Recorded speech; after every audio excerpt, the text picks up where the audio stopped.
Ireland women opened their November Test series with a 12-10 defeat to England last weekend in UCD.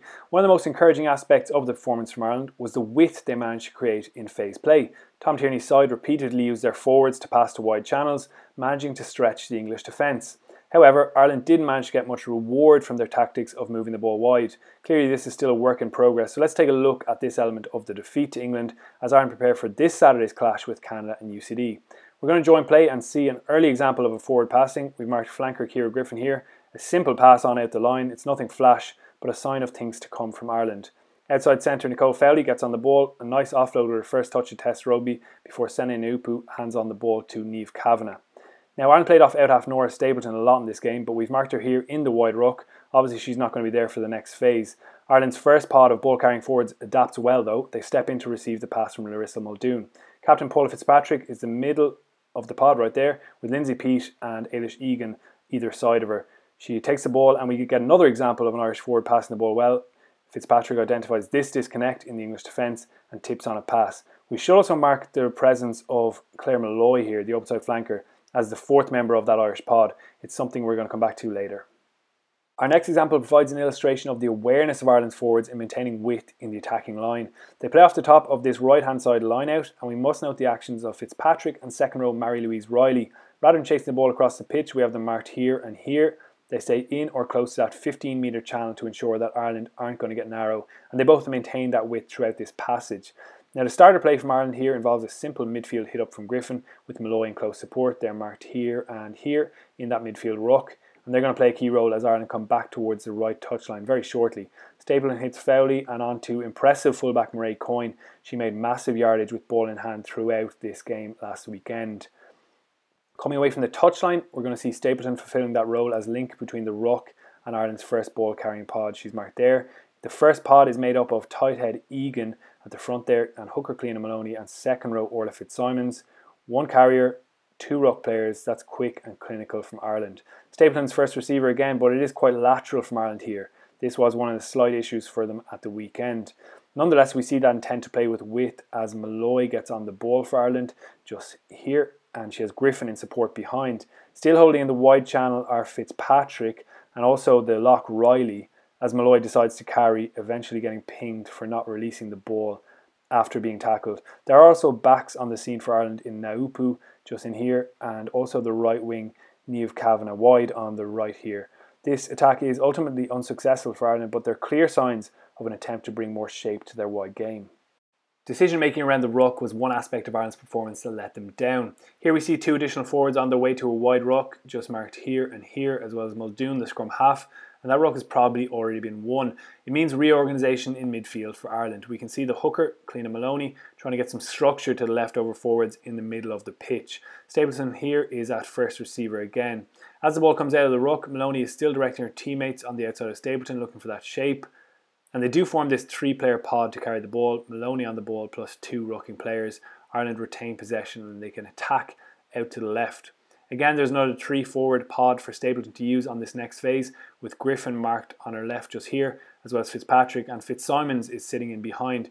Stapleton makes an excellent decision to seek out the space wide on the left, and she skips Griffin this time, allowing Fitzpatrick to pass on to Fowley and onto left wing Ali Miller to make some good gains for Ireland up that touchline.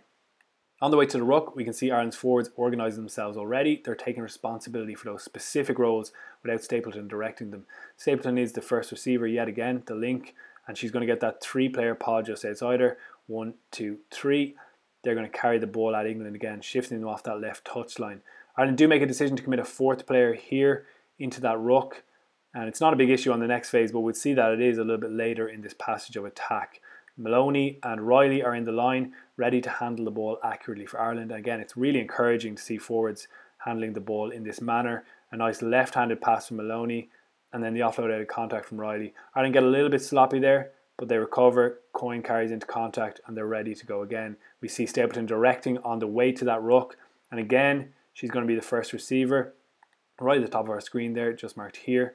Again, looking for a three-player pod to carry, which Ireland do.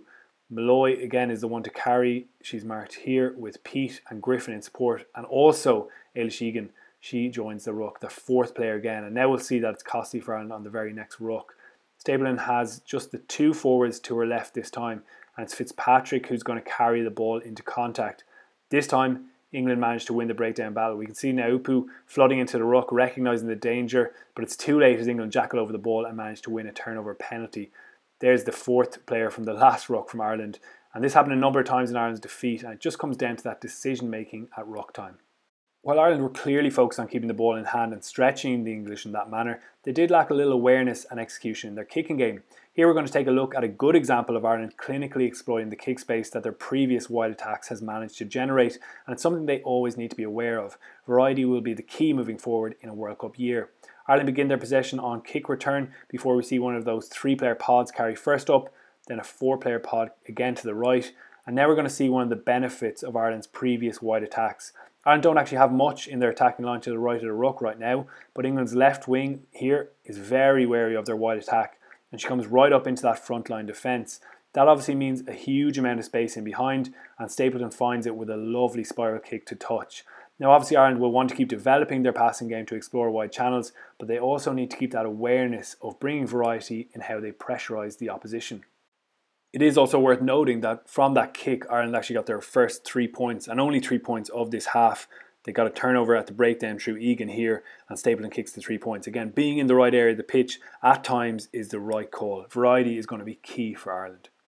The most basic elements of the game are vital no matter what style of play a team is looking to develop, and good ruck work is going to be a cornerstone for Ireland. We see debutant Leah Lyons providing a good example of ruck work here as Ireland attack on turnover ball. Claire Malloy gets on the ball and carries at the English with just Lyons in support. There are a few English defenders hovering and ready to pounce for a turnover, but she's really accurate. Doesn't dive in early, arrives perfectly, dips low and drives through the contact. Clean ball, and Ireland can play away to the left where, surprise surprise, there's a forward waiting to carry the ball in tight head Egan. Keeping square up the pitch is another challenge for Ireland as they look to expand their game. Here we see Fitzpatrick provide an inside pass option that also helps to straighten Ireland back up the pitch. Ireland's first receivers and any players in the ball will look to keep these straight lines, square up the pitch and fix defenders onto their heels. Again, that's going to contribute to preserving time and space for the players in wide channels.